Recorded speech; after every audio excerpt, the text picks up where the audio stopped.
I was reading an article from the New York Times about racism against Asian Americans. Yeah, it was very specific. Racism against Asian Americans. And there was like some subtle stuff and not so subtle stuff because a lot of people were like sharing on Facebook and stuff. Yeah. There was like a guy in the army. His army colleagues called him Major Ching Chong or something like that. I thought it was pretty funny. Jesus. And there was this lady that went to, I think it was a book signing or some kind of signing, and the person that was doing the signing is like some pretty popular actress, celebrity person that she didn't name. So that person was asking like, "Where are you from?" My God. And she said some American town or state or something, right? And then she said, no, where are you really from? Then she was like, "Oh my God." And then she said the place that she was born, which is another state or town. Then she's like, and the actress was like, no, where are your parents from? Oh, my parents are from China. Oh, you're Chinese. Oh my gosh. I really want like to be, I mean, it'll happen in a few years, but like I hope that I really wish she could have been like, oh, my parents, well, they met each other in, this state. Like, oh my gosh, just continue the chain. Yeah, she should have just kept going. She should have just lied. Yeah. What are you really trying to say? But it reminded me of my own experience because on Reddit, the podcast subreddit, our podcasts, there was this guy that I'm not sure if it's a new podcast or whatever, but he wanted to interview people from all over because he wants like interesting stories and shit. So I was like, well, I do podcasts. I'm from Malaysia. Maybe we can do some cross promotion. Maybe he think me being from Malaysia is something interesting. Right. So he said, yeah, sure, no problem. And he sent me a bunch of questions. And the first question was, where did you learn English? I'm like, Wow. Okay. Maybe you should have done a bit of research. I would be surprised if a country's school does not teach English. It's like the most spoken language in the world right now. Yeah, in this day and age especially. Like if you're gonna say North Korea and shit, I can understand that. But we're not North Korea. I have to say, if you were able to interview someone from North Korea for a podcast, I have a lot more interesting questions than where did you learn English, let's be honest. Yeah. So, I also just think it's a stupid question. Yep.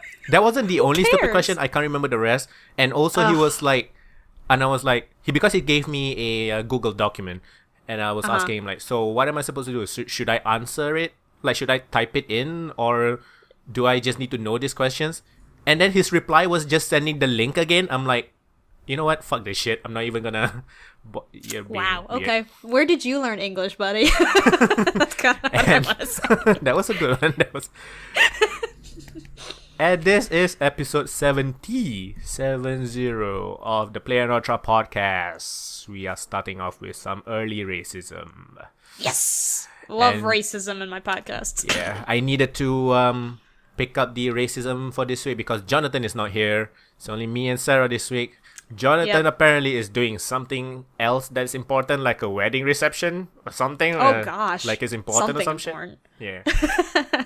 It's his own wedding reception, by the way. He's been planning it for a couple of months. So yeah, okay. He should be back next week. But Sarah, you were not here last week. What were you doing? I was not. I was at my college's homecoming celebration. So I graduated from undergrad 2 years ago. And so I went to visit, old friends and stuff like that. So, yeah. Was it like in another state or something? No, it was just 2 hours away. And I probably could have brought my laptop, but like... I was also super drunk on Friday night, so I'm not sure if I really should have done a podcast.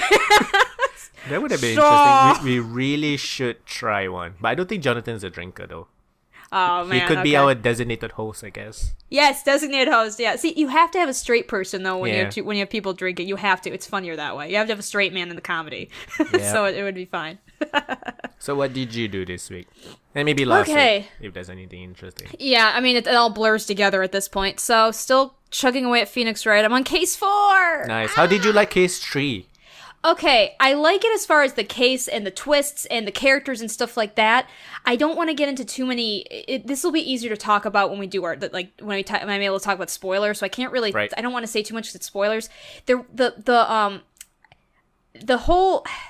only thing that bothered me about that case was the unrealism of the anti-defense stance because of what comes out, the information that comes out about the victims, if that makes sense. Right. So like. The way that the prosecutor handled it and the way that the people felt about it, I thought was extremely not in character when you learn about like how these people feel about. Anyway, it'll be easier to explain. That was my only real issue. Like I felt like there was so much they didn't. It's almost like the writers didn't want to poke at that, so they were just like, yeah, they still hate you, even though this information came out, and so that just seemed unrealistic. But everything else about it, like the twist and who ended up doing it and stuff like that, and the drama at the end, and even like the drama at the end with how the country is, I think was really well done. So I could see why you said it was like your favorite case. It was a well done case. I still really did also like case 2, but I'm interested to see about case 4. So we'll see how it goes from here. Nice. What else did you play? So there was one other game I played. Basically what happened, I have to kind of explain this to lead up to it. I played Home, which is a game that came out a few years ago. It's a point and click. It's known as a unique horror adventure. It's a point and click super pixelated game. By super pixelated, I mean like it's made in like very I don't know if it's 8-bit or 6. Right? Yeah, it's like 16-bit graphics. Like it's purposely 16-bit graphics, meant to be kind of a horror point-and-click adventure. The twist I have on it was I did a quiet Let's Play the whole time. So, and the reason I did that actually was not because I necessarily wanted to, but because of circumstance. It was a Sunday night, and I've always promised my roommate in my apartment that I will not record Let's Plays past 9 p.m. on a school night. Well, it was Sunday night, and it was 11 p.m. So, and I think I was really bored, and I was like stressed out because I hadn't done like any Let's Plays, and I didn't really have a lot of material for my traffic musings, and so I'm like, I need something. So I was like, this game's really short. We'll just do this really quietly. So I played it. I saw it was like only an hour and a half to play it, and that's how long it took. It's interesting. At first, I didn't quite get the whole point is actually you kind of do. It's supposed to be an open-ended mystery, which I didn't realize at first because there were certain parts I noticed about it. Was like, well, it's obvious. I kind of made a joke. I'm like, the main character is super dense here. This is kind of spoilers, so I will talk a little bit of spoilers about Home. So spoilers for the next 2 to 3 minutes. It's very obvious that the main character's wife was cheating on him with another guy, and then you find out the guy has been murdered. And he's like, why was my wife's coat in your house, so-and-so? Why did you have to die? And you're like, because you did it. What? And the reason I didn't get it is at the end, you go through all the pieces of the mystery, and you kind of decide what kind of happened. But there's other pieces of mystery that I don't really quite know how it fit in. I might replay it because there are a lot of mini choices you can make that you don't realize are choices until later on. Like there's some things you kind of need to backtrack on that I didn't realize, and so I missed a pretty important piece of evidence I found out. I only know because I picked up a videotape, and then throughout in the very beginning and throughout the rest of the game, he keeps bemoaning about how he didn't go try to find a way to play the videotapes. And I'm like, I didn't know that was a thing. Where was a video player? And I think I had to go back and do it, and I didn't see it. So I thought it had multiple endings. Like I was led to believe that the choices mattered more, but it's not it's a choice-heavy game, but it's more open to interpretation in choices. So, at the end, basically, you kind of choose how you think the mystery played out, and there are basically different endings and how you deal with it. I looked it up, and there's 3 different endings. One is basically the one I got was I ran away from the house because you find out, spoiler alert, you find out that your wife is also dead. So you walk through the house, so you can run away from the house. I think in one of the other endings you can kill yourself. I don't know what the third ending is. I only know because I looked up the Steve achievements. I don't know what the third one is. It sounds a little confusing. I think you might also kill yourself, but I'm not sure. So it's interesting. I wanted to play it. I have it. Yeah. I tried it and I was like, this game is pretty fucking creepy for a 16-bit game. It is pretty creepy. I will say, like, there's a couple of times where I didn't scream into the microphone, but there were a couple times, if you ever watch my Let's Play, where I go, that wasn't great. Why did you do that? And stuff like that. So it's pretty creepy. It's interesting though. I think it was definitely an interesting experiment. I think I got it for really, really cheap, and I think it was worth I think I paid like $2 for it. It's definitely worth that. But yeah, it's interesting. Not sure if I'll want to play it again, to be honest, especially since I don't think there's really I might play it again because the first part of the mystery, I have no idea what it is. There's like 2 unrelated murders you find out in the beginning. The things that are like, as you go further and further down, you're like, oh, I can start to see what's going on, but I don't know how like the beginning section is related. So that's what's kind of interesting, but I don't know if I'll replay it or not. I'm not sure if it's worth it. But yeah, it's interesting. Different. I think, I hope the guy kind of continues along this path, because I think he could make some interesting stuff. I think it was definitely a good, solid kind of first attempt at a thing like that, so. What else did you play? Are those episodes done, or yes, do you have a couple more? All of it is No, up? they're done. Yeah, they're all up now. I think Nice. episode 6 went up today, so all complete. So if you want to check them out, let's play Home Quietly. It's on my channel. I don't think I played anything else this week. I think that was it. That's all I've got for you. Okay, so I have quite a few things. Awesome. I'll keep the highlight of my week right for the end. Okay. Basically, my power supply is the warranty is fine. Now I'm just waiting for my stick of RAM, and I can hopefully get it back into my PC and do stuff again. Do things. That's good. I probably still need to get a new webcam though. Fucking annoying. I also did a Pocket Card Jockey review video. I used my tripod and my phone to capture the 3DS, and then I put a 3DS transparent overlay on top of that, and do some cropping and shit, and it turned out way better than I thought it would. It looks real good. Cool. That's awesome. Yeah. That's exciting. Finally finished Fossil Fighters. That game took me 30 plus hours to finish. Oh my gosh. Yeah. And the ending was really annoying because it's one of those like, oh, it's gonna end. No. Oh, it's gonna end. No. He did it to me twice.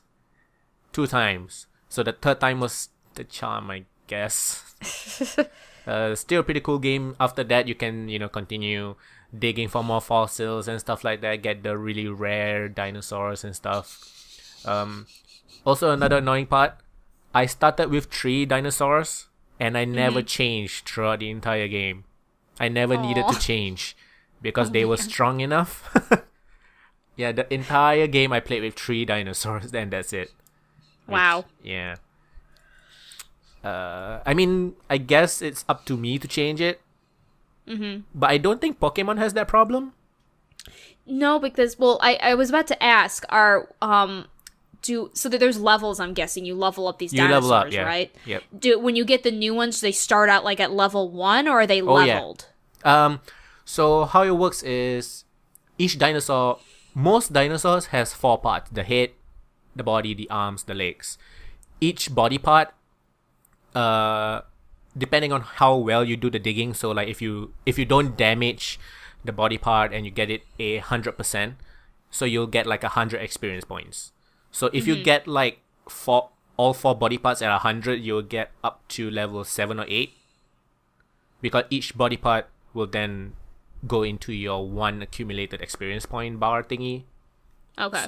So it depends as well.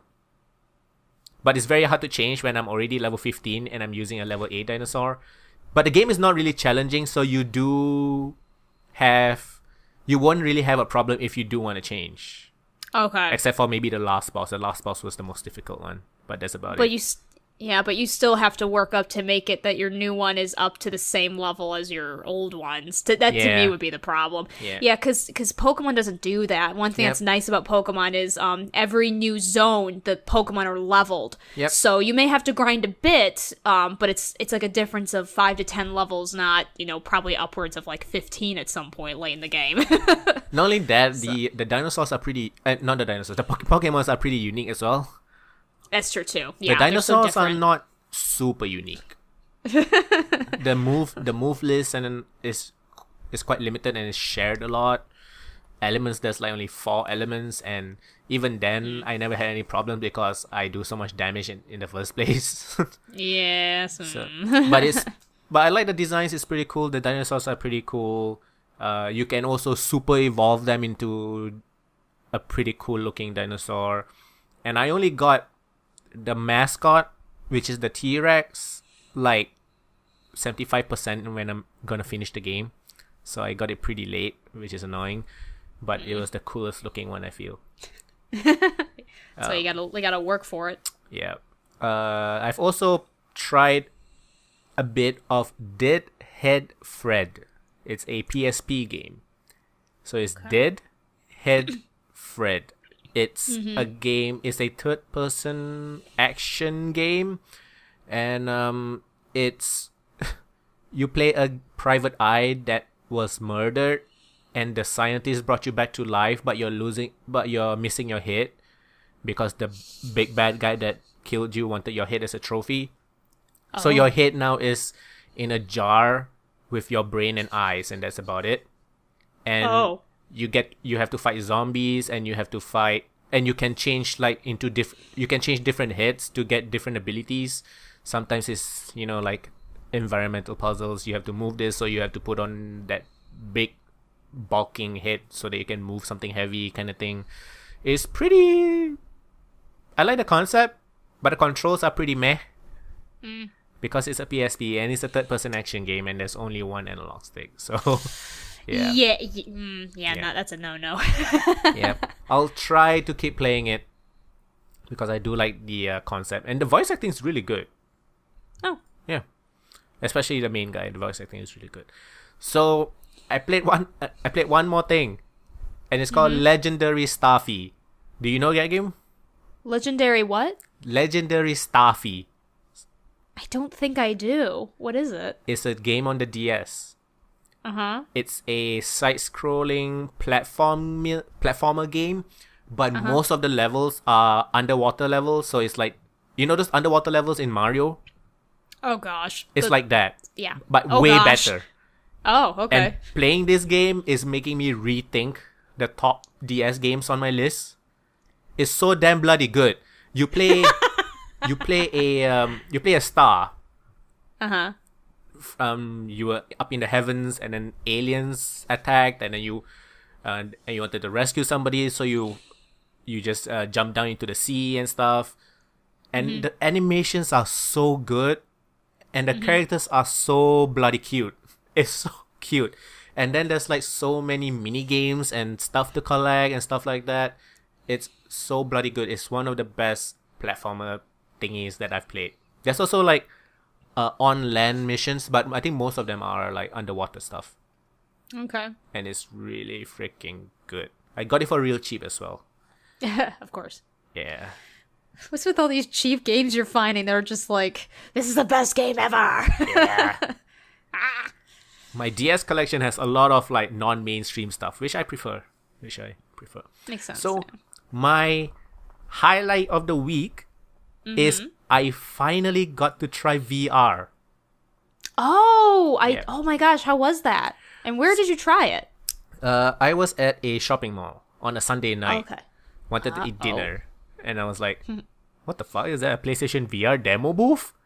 I was like, okay, fine, I'll give it a shot. I put my name down, waited for the next guy. The previous guy before me was like had a 50,000 high score. I got 100,000 by the way. He was pretty bad, I guess. I don't know. So there was like 3 booths. The booth that I wanted to try the most was the Batman Arkham VR game for the PlayStation. Oh, yeah. That booth was under maintenance. So that was really annoying. So the other two booths only had one game. Both booths were playing the same game. It's called Eve Gunjack. It's like a spin-off of the Eve MMO spreadsheet MMO thing. Oh. Yep. It's not the first spin-off. There's been a couple of other spin-offs. I think one of the PS3 was like a first-person shooter, and there's another one on the PS4. It's called Eve Valkyrie, which is like a space dogfighting kind of game. So Eve Gunjack is the shittiest spin-off game. So all you do is sit in a turret, wait for things to come and you shoot them. That's it. But I was about to ask if you see spreadsheets all around you. But it managed to give me sort of like an idea of what VR was. So when he put the visor on my head, I was wearing my glasses by the way. It fit perfectly. Oh wow, that's amazing. I heard that the PlayStation VR has the best fit of all the VR headsets. Oculus has the worst fit, I think. It's really close to your face. And at first, it felt like, well, in my head, I was going like, is this it? It's like, is this VR? Like, yeah. Is this what everybody's going crazy about? And then the game started, and you shoot with the R2 button, the right trigger button, and you aim with your head. So where you look is where you aim. I thought that was really weird at first. Yeah. But then I was like, this is actually pretty intuitive. Like, it's not that bad. And the game was really simple, that's for sure. But it felt like somebody wrapped a cinema screen around my head. That is how I felt. And jeez, that's so weird. And it's really cool when I look up, I'm still able to look into the game rather than like look out of the visor or anything like that. So and because the game was in space, I felt really small. Oh jeez. No. I felt really small, and I felt like I could drop at any time. Oh, God. So it was really fucking immersive. I mean, that's cool. That's also terrifying. That's also cool. Yeah, it's both cool and terrifying at the same time. And I can definitely see a very cool horror experience with this thing. Not for me though. I hate horror games. I am so not into them. But oh gosh, playing a first person game like Amnesia or some shit with VR will be freaking creepy. Oh my gosh. It will heighten the experience. So I was like reading a few stuff about VR and stuff like that. John Carmack, the guy who created Doom, said people who are creating games for VR are only doing it for the novelty factor. And I agree, a lot of the games are really bad because the PlayStation VR just came out, and the reviews for the games are pretty bad. Yeah, I'm sorry. I don't think there are very few. I mean, there's a couple, but there are very few like games that come out with a new system that are ever highly acclaimed. I mean, I know there are examples, but I don't think it's the majority. Yep. Especially for something like that. Especially for such a new technology. It's not even like a new console or anything. It's like a new technology, new input, everything input output interface and stuff like that. And but I can see VR being really cool for a lot of other things. Like like it would be cool to watch a movie in VR. Like, I'll be sitting down like in a cinema or wherever I want, like a beach, and then there's like a big ass screen in front of me. Or I heard like IKEA is doing like a virtual room walk-in thing with VR. That's cool. That's smart. Yeah, I like experiences like that, or games that require less input from me, because I think right now the problem is the input. Because some games uses the PlayStation 4 controller, and I think that can be a bit weird because it doesn't feel like a one-to-one input-output thing. Yeah. Yeah, but it's really expensive at the same time. Yeah. The PlayStation VR, by the way, you can use the Move controllers, but it doesn't come with the VR package. So if you want to use the Move controllers, you also have to get a camera. So those stuff I think will cost about $100, and it's like 6-year-old technology. So it's really annoying. And it doesn't come with a VR package. When you buy VR, it only comes with a freaking visor. Because there are games you don't have to use the Move. But yeah. Darn it, guys. Darn it, Sony. Why are you doing this to us? Even the Oculus doesn't come with the controllers. Only the Vive comes with the freaking controller. And that's why Vive is the most expensive unit of all of them. Yeah. And I don't know. I'm not convinced that that VR is the future of gaming. That's for sure, because there's just such a high barrier of entry. You're cutting the price. Especially right now, it's gonna take. If it is, it's gonna take a long time. But I see VR kind of like 3D movies. You know, I feel like it's being shoved down our throats, but not many really care right now. I mean, you have to create the game for the platform. Yeah, Nobody's really doing it properly right now. No. And that's the same issue with 3D movies right now too. Very few are really making movies that are like meant for 3D. It's all they have to make it that's good for both, and so it's suffering in quality in one or the other. The only thing that 3D movies does differently is they throw things towards the screen. That's all, right? Yeah. Pretty much like. And actually, scientifically, most people really can't enjoy 3D movies because of how normally our eyes are. I'm not going to get into the boring science of it, but you have to have your cells in your eyes have to kind of be equal in certain ways, and most people to be able to see 3D well without like getting a headache from it, and most people aren't like that. Their eyes aren't like that, and so even like most people can't really enjoy 3D movies, so it's a niche audience in any case. But that's because 3D works by shooting two different images to both eyes, right? Something like that. As far as I know, and your brain is the one that's stitching it into 3D or something. Pretty much, yeah. And how, again, I can't remember the full thing. I had to learn it for psych class and a long time ago. But the cells in your eyes are usually, you have like a dominant eye, usually, for like, I'm right-handed, so usually yeah, it just with how the cells work. People who have lazy eye, for instance, it's usually because one is so much more dominant than the other that they have to force it to make it a bit more equal. But most people do naturally have a more dominant eye. The easiest way to tell is if you put your finger in front of something and then, like, you know how you have to, like, focus on it differently and, you know, which... So let's say you put a finger in front of something, but you focus on the thing behind it. Which shadow of your finger is more...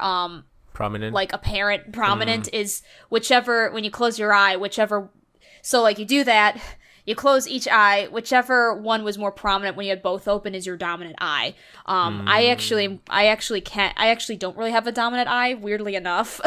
So is 3D okay for you? Yeah, 3D is usually okay for me. I sometimes just get headaches anyway, I think because of the sensory overload, right. But 3D, I can watch 3D movies, though. I usually just don't like to, again, it's too much sensory overload, and it's just not necessary. When you say you watch 3D, is it TV or cinema? Cinema. I don't really watch 3D. I don't think I've ever watched 3D TV. I don't think I'd want to. It's just too, I think it's because whenever I watch TV, I'm the kind of person that I usually kind of like being in an environment where I don't have to just like look and stare and focus on the screen. Like I like to kind of enjoy my atmosphere in my own home. And so 3D TV is just not appealing to me because you have to like force your brain to work to make it viable. And so like the 3DS. I watched, yeah. You have to look at it at a certain angle. Yeah, exactly. Especially although I have the new 3DS. Yeah, the new 3DS is a little better about that. But yeah, the new 3DS I sometimes do have problems with, despite the fact that I can technically be okay with it. I think it's just mostly because the angle is not perfect, but also like, I don't know, it just doesn't do it for me most of the time. I haven't played a lot of games where it's really necessary. And also it's a battery drain, so I just turn it off. Yeah. And talking about lazy eye, there was one time me and my friend was at the Starbucks, so I was lining up behind him. He was ordering his drinks, and the guy at the cashier taking the order had, I don't know, one or two. One of his eyes was like, sideways looking upwards. Yeah. And my friend was being really fucking dumb. He didn't know what was happening. He thought he was looking at somebody behind him, so he turned around. And I'm like, dude, he has a lazy eye, you piece of shit. Oh my god. I could not stop laughing. He's such a fucking idiot. He sincerely did not realize. It was not him being an asshole. He didn't realize it. It was really freaking funny. Yeah. It's terrible. Yeah, and yes. So VR. Yes. I don't think it's the future of gaming because of the Not games that's yet. currently coming out. It's like very novelty stuff. But I can definitely see it being good for horror and good for very limited input type walking simulators with hopefully really good stories, or at least a game like The Witness where it's just puzzle and it's not really twitchy. Because there are some games that are out for the PlayStation VR. I think it's one game called London Heist or something like that. You have to use the PlayStation Move. You have to pick up the gun with the movement, and then you have to shoot and stuff like that. It feels very weird when the input is not 1-to-1, you know? Yeah, I can get that. The horror game that I kind of played, I talked about a while ago, Anna. That would actually be a really cool game for the VR because it's very puzzle based, but also extremely atmosphere based. That game would be terrifying on the VR. In Games some like cases, that would almost be perfect. Yeah. Amnesia would also be another good one, but the reason Anna I think would be really like horrifying in the VR is because you're in such an you're in a single house, and so there's so many things happening around you, that and the rooms are all so different, and the way the puzzles work, it would be really, really cool, but also really scary. I think games that are like, black and white. Yeah. Oh yeah. Oh, that would be fun in the VR. Yeah. Actually. Because you're literally a god looking down, right? Yeah, that would be cool. I think it will make it. It will give you even more of that feeling. Yeah, games like Black and White or SimCity or Civilization, maybe. Yeah, the zoom functions would have to be taken care of somehow because that could get really wonky. I think Black and White. You're right. I think that'd be super fun in the VR, but I could also see it getting really wonky if they don't figure out how to do the zoom functions very well. Yep. And how to like move around and stuff like that. But that would be pretty fun. That'd be really cool. I think it's okay to not have every genre for a platform. Like you don't play real-time strategy games on a console. And it's okay. You don't have to. You can just get a PC if you want to play those kind of games because mouse and keyboard is just way better for those kind of games. Yeah, and I think once developers agree that the VR can't do everything, but it can do some things really well, like horror and walking simulators, and maybe even some not so fast-paced strategy games, that turn-based stuff. Yeah. Anything that is already in that perspective and being in the world will just heighten the experience. I think will help. Yeah. But like first-person shooter games, like fuck. Yeah, that's not. Yeah. It's hard. That gets harder. Although I have to admit, I think it like a Skyrim-esque game would be really cool to see on the VR just because of the scenery. The gameplay would be kind of wonky, but the scenery would be really cool. Just walking around town and stuff like that. So even if throwing fireballs with your right hand and that would be cool. Really like I could see like a Bethesda-like game if they had to probably they have a dumbed-down version. Yeah, they'd have to really simplify it, but there's no way you're gonna manage your inventory with that controls. Yeah, no. Oh gosh, no. But like a game like that where they just focus on your environment over like your item management and stuff like that. Make an explorer game where you only have your items that you start with, or if you get new items, you have to drop off old items. That would be awesome. I'd play that game. Yep. Just like walk around the world and see what you can find. That'd be super cool. Yeah, because I think about because when I think about VR technology, like it's a new technology, I think about how the Wii was so successful.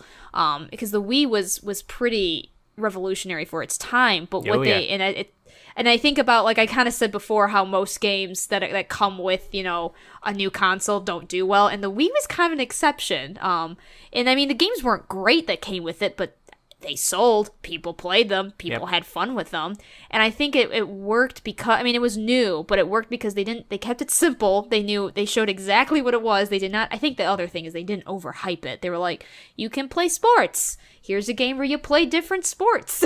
Like that's what it was. That's what you got. And so they didn't try to overhype it, which I think is important too. But I think about that, and I think about how what did they do right, and how could the VR learn from that, and how they do things. And so the Wii was the casual system. That's why what they like to say. I mean, that's true too. It was casual. And VR, I think, is trying a little too. I think VR could try to go a little bit in the casual route in the beginning, because I think you could get some people in on it and then really test the limits of your technology. But I don't know. It's so entrenched into the hardcore gamer market now. Talking about games that played well on the Wii U. Have you played the game called Nintendo Land?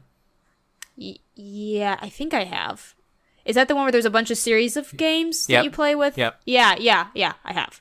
Nintendo Land showcased how well the Wii U can do if you really take into account to try out all these features.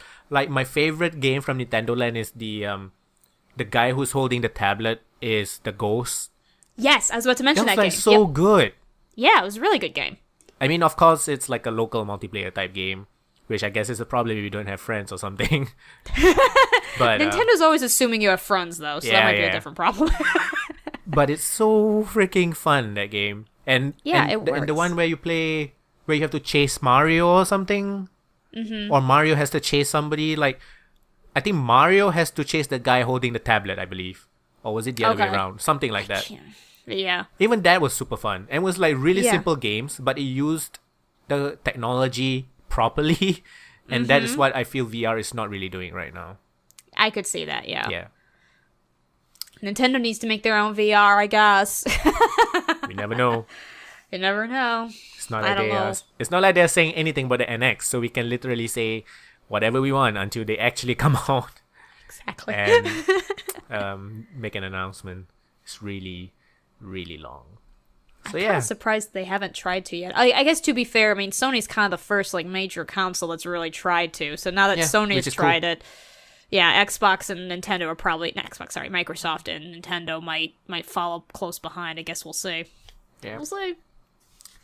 So that was my week. It's pretty cool. VR was really cool. I really like it a lot. Cool.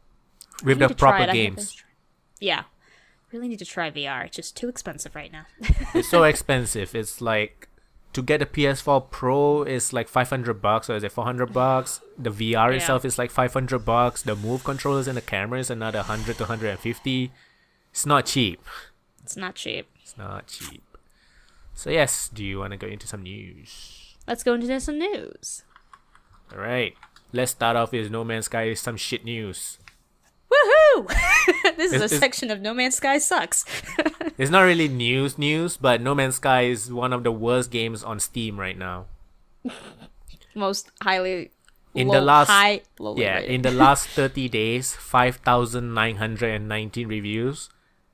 Only 10% were positive. Oof. Overall, only 32% of 72,000 reviews. It's basically one of the worst games on Steam. Pretty much. Oh, ouch. No Man's Sky. So that's all for No Man's Sky shit. That's all we got. It still sucks, guys. You haven't missed anything. Same old. Same old. The next piece of news is Rise of the Tomb Raider is getting a 20-year celebration pack. So it comes with Blood Ties, which is a single-player story. You explore Lara's childhood home in an hour of new gameplay. Lara's Nightmare Mode. You fight the undead that is overrunning her childhood home. Extreme Survivor difficulty setting, which limits your save points, your crafting material, resources, ammunition, and health. And extra skins and stuff like that. For the celebration pack. If you have the season pass, it'll be free. If not, I think it's like $10. It's a great game, by the way, but the one thing I really, really freaking hate is that they put a couple of game modes. The game mode that they put behind paywalls is a game mode to make the game more difficult. So they are literally putting a difficult mode behind a paywall, and it's really annoying. Like, I'm not gonna play it, but that mode is more of a survival mode, like less resources and stuff like that. So I actually mentioned that in my review. I hated that the fact I had to pay extra to play that mode. It was really annoying. It was Yeah. it's just a freaking mode. So Yeah. but yeah, if you There's have a the few season settings pass, that were tweaked. if you have the season pass, the 20-year celebration pack is free, and I believe the PS4 version already comes with it. I'm not too sure. Don't take my word for it. Okay. Really not a lot of news this week. Battlefield 1 lets you play as a pigeon. That is how bad the news. That is how bad the news is this week. The news is so dry. We're talking about Battlefield 1 playing as a pigeon. Yep. There's one part in the main campaign mode you get to play as a pigeon sending a message. Yay. Yeah, that's It's supposed to be like a visual thing, I guess. Like, I look guess. at the battlefield. Yeah, pretty much. Yay. Okay, so the next thing is at the New York Comic Con, during the Iron Fist preview, the entire cast of the Defenders came out. Sarah, are you into the Netflix Marvel stuff at all? Not much. So I can't really speak much on it. I Right. just know of it through cultural So you know what? dissemination. So you know what the Defenders are, right? I know of them. I'm not sure if I could really describe it very well, to be honest with you. So the Defenders is a good guy group consisting of Daredevil, Jessica Jones, Luke Cage, and the Iron Fist. So they're gonna have each character will have their own series, and they also have a collaboration series type thing. Got it. Okay. So nobody knew much about it. They don't even know who the villain was, but they announced who the villain is gonna be played by, and it's gonna be Sigourney Weaver. So that's cool. Ooh, that's really cool. I love her. She's a very good actress. Yes. Love her a lot. She's very good. They did not say what villain though. So they just announced that she's part of the just cast announced it. as the bad person. So yes. It's gonna be brilliant no matter what it is. That's all I know. And a couple of new games released this week. Gears of War 4 is out. And Dragon Quest Builders is the one I'm super excited about, because hopefully I'll get to play it soon once I get a Vita or something. Mm-hmm. Once I don't need to starve myself if I want to get a Vita. Yeah. So Dragon Quest Builders is a Minecraft style game in the Dragon Quest universe, and it's considered a casual version of Minecraft. I think it's a casual version of Minecraft. It's more structured in a way, so it's not as large or as big as Minecraft. The thing is, games like Minecraft I have a problem with because there's no structure at all, and I'm no longer the 10-year-old that's able to build whatever he wants out of Lego blocks kid. I'm the 28-year-old that you need to hold my hand to experience a story kind of. So yeah. Minecraft is not my thing anymore. Probably would be if I played it when I was 10, it would probably be my thing. Oh yeah, I can definitely say that. I mean, it's great for I work with I used to work with kids as one of my internship, and that was a very popular game that they like to play, which is great because it's like Legos Online. I think it's a great game for that kind of thing. Yep. So school destroyed my creativity. Yay! Yay! Yay! School. It's fine. So the last story, it's really, really short episode this week, guys. New game came out, Shadow Warrior 2. And the developers commented on video game piracy. So they said, because Shadow Warrior 2 does not have any DRM at all, which is cool, which is good. They said, we don't believe in DRM, we don't like DRM. So they were talking to Kotaku, I believe, on this. They said, we don't believe it works, and it doesn't. And they said, because if you put DRM, the only people you're gonna piss off is the people who are buying legitimate copies of it. Right. They say it's not good for players, and they also said, somebody commented, don't you want the most sales possible? Do you want people to pirate your game at release date? Stuff like that. And the developer said, we don't support piracy, but there isn't really a good way to stop it without hurting our customers. The Nuvo, which is the most popular DRM right now, means we will have to spend money for making a worse version. So what they're saying is having the DRM would make the game worse. Not in a technical standpoint, but what they're saying is if we put in DRM, we had to spend money and resources and manpower to make sure the DRM works versus just using those time and money and the people to actually just make their game better. And I can see that, yeah. And the best thing of this entire thing is the sentence of the best DRM is to make a very good game. And I like that too. Yep. Yeah. There are so many people that have pirated games that bought the game because it was so good. Yes. Stardew Valley is one example. Witcher 3 is another example. So you have both the indie and the AAA version. So there's no excuse, really.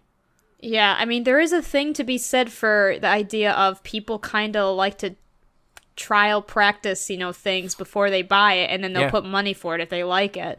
I mean, I understand about, I don't, pirating I don't think is right either. Yep. And I understand companies trying to figure out this issue with anti-piracy, and I don't know a good solution. The article, the part of the article I thought was also interesting is when they asked, like, what's the perfect DRM in a perfect world? And their answer was, well, in a perfect world, no one would pirate, which I thought was interesting. And so this idea of, we're in an imperfect world, and so we don't have the best technology right now, but at the same time, people who pirate are going to pirate. They'll find a way. So let's at least make it a good game so that it's almost like you shame the pirators. You know what I mean? It's like, you pirated the game? Why didn't you? And I think that shame is almost more effective than any kind of DRM is really going to be. So Yep, I don't fault companies trying to do some kind of DRM practice, but the way they do it is the way they have been doing it lately is just ultimately more hurtful than helpful. Just makes more people angry.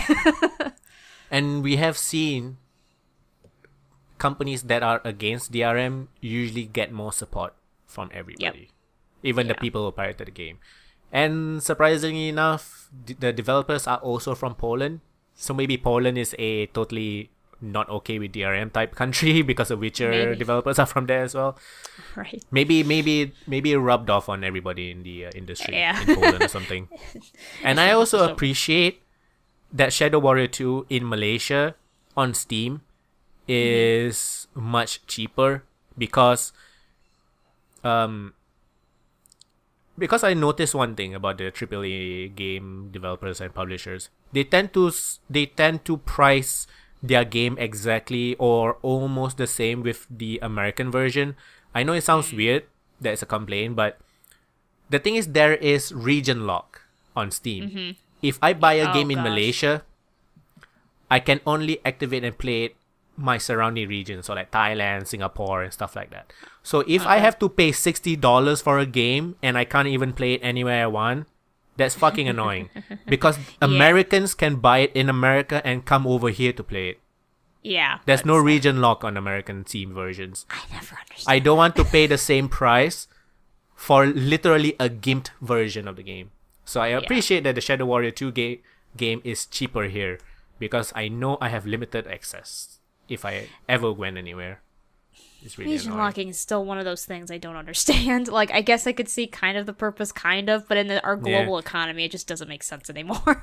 The only reason people did is because Steam did is because people were selling like cheap Russian copies. Yes, I did hear about that. I believe that was the reason. that was an issue. I still just find that kind of funny, but I guess I get it. But whatever. Yep, Shadow Warrior 2. Hopefully I get to play it soon. Yay. So that is all for this week. Guess so. Did you want me to talk about that the Metroid game? Sure. Okay. So, there's this game. I'm not a huge, into Metroid person, but I have some friends that are, super obsessed with Metroid, and so I got to hear this through them, and it's really funny. So there's this new game that came out, called Metroid Federation, I believe it's called, and it doesn't look like a Metroid game at all. Metroid Prime Federation Force. Yeah. And it's one of the, it's another, most disliked trailer on YouTube. Like, if you look on the YouTube video, the dislike bar is really bad. And it doesn't look... I think the story is that... first-person shooter. Yeah, it's a 4 co-op first-person shooter. Like, you're a mining team. You're not Samus. You're like, I think the whole idea is that you are going, you're going ahead of Samus to figure out something, and she's gonna, like, do all the cool stuff after you or something. So I think you're like a scouting group or something like that. Like, you don't even get to do all the cool things. But I heard about the last boss. So spoiler alert for the next 2 minutes. If you're playing Federation, don't listen. So apparently the final boss is that Samus gets like hijacked or possessed, and you have to fight her. Okay. And that's it. That's the game. The last boss is Samus. Yeah. Okay. You wanted Samus? Here you go. I just thought that was really funny. So she gets like brainwashed or something. So you have to fight her. Surprise! So yeah, that's... It's like rubbing it in your face. Like, here's Samus, you can't play as her, you have to kill her actually. LOL. I don't know if you actually kill her or not. I have no idea. You're probably not. I do know you have to... Probably not. But you do have to fight her, which I was like, ouch. That's just salt water on the wound, man. Yeah. So yeah, Federation sounds like a... Thanks, guys. It's really weird. I don't understand what is Nintendo's problem. Like, with Metroid, especially, like the last Metroid game was also crap. How can you have a console and not have one of your biggest franchise at least have one entry on your console? Or it'd be a decent entry. I mean, the other M was also like terrible. Besides, I don't remember. I think the gameplay is pretty bad. I know the storyline made no sense with the way. At least you play as Samus, though. In that At least game. you play as Samus, but anyway, it just doesn't. It's one of those games that you're like, what's so like? You know, Mario, Legend of Zelda, they can get those out, and yeah, some people like some better than others, but at least they got a track record. Like Metroid, they're like, even Zelda didn't get a Wii U version, right? I guess it didn't. I thought it did not. It only had a Wind Waker HD. Oh. Wow, weird, Nintendo. What are you doing? Breath of the Wild is supposed to come out for the Wii U, but it's like at the end of its life cycle. Yeah. So it's really weird to release one of your major franchises on an old system and the new system. Shouldn't the new system be the priority if you want to sell those? They do that sometimes. Whenever game companies do that, that tells me... Oops, sorry, my microphone. That tells me that they are not confident about the new system, because it reminds me of the whole PS2, PS3 thing. Do you remember that? How, like, there were so many games. Like, once the PS3 came out and it had such negative reviews, the game companies started making sure their games were good enough for PS2 and PS3. Yeah, it's always like a dumbed-down version, though. Yeah, exactly. Because it's such a huge jump in technology. Yeah. Like, I appreciate, I guess, the fact that they're at least willing to, so in case you don't want to upgrade or whatever, but then I think they should just make it that the new systems can, do backwards compatibility, but whatever. That's a different story. But still, like, that's just what it tells me. I'm like, they're not confident about the new system. That's what that tells me. Yeah. I don't know. I just find it weird. I think the Wii U is the only console to not have a Zelda on it until like right at the end of its life cycle.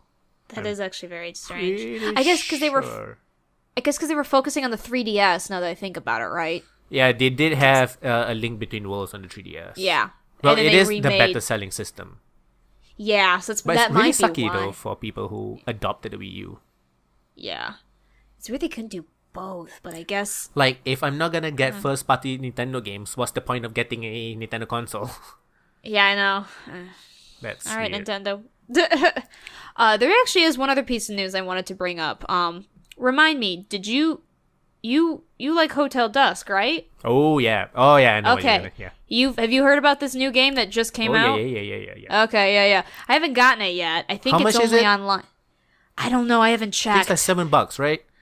What is the name of the game, Sarah, that we are talking so cryptically about? Yeah. It's called Chase, Cold Case Investigations, Distant Memories. Because and why did you bring up the Hotel Dusk thing? What's the connection? Okay, so let me explain, guys. So it's made by the same, it's developed by Arc Systems, which basically, had former staff members from Sing, C-I-N-G, which is the studio that made Hotel Dusk and those games. What else did they make? They made Last Window. Why can't I think? Trace Memory. Did they? Which was right. Yeah, Trace Memory, Hotel Trace Dust, Memory. Last Window. They also made a such game. an expensive fucking game. It's like $50. No, oh my gosh. I And mean, it was like worth it, but it's only in Europe, right? It's only they didn't make a North American version, which makes no sense to me. And I already ranted about how like the language, you can tell that it's not North American, which makes me laugh. I also played Trace Memory. It was also a very good game. Yeah, Trace Memory is also pretty good. If you've never played those games, play Trace Memory before you play Hotel Dusk. It was made first, and it's obvious. Hotel Dusk is a little more polished. Right. I love Trace Memory. But it's a good game. Yeah, I never played this. They had a sequel to Trace Memory, but it was only for the Wii, so I never played it. Apparently, it was interesting, but I never played it. Anyway, so Chase, Cold Case Investigations, Distant Memories, is made by it's basically by its original staff members, and the main character looks suspiciously like Kyle Hyde. Exactly, I thought it was the same guy.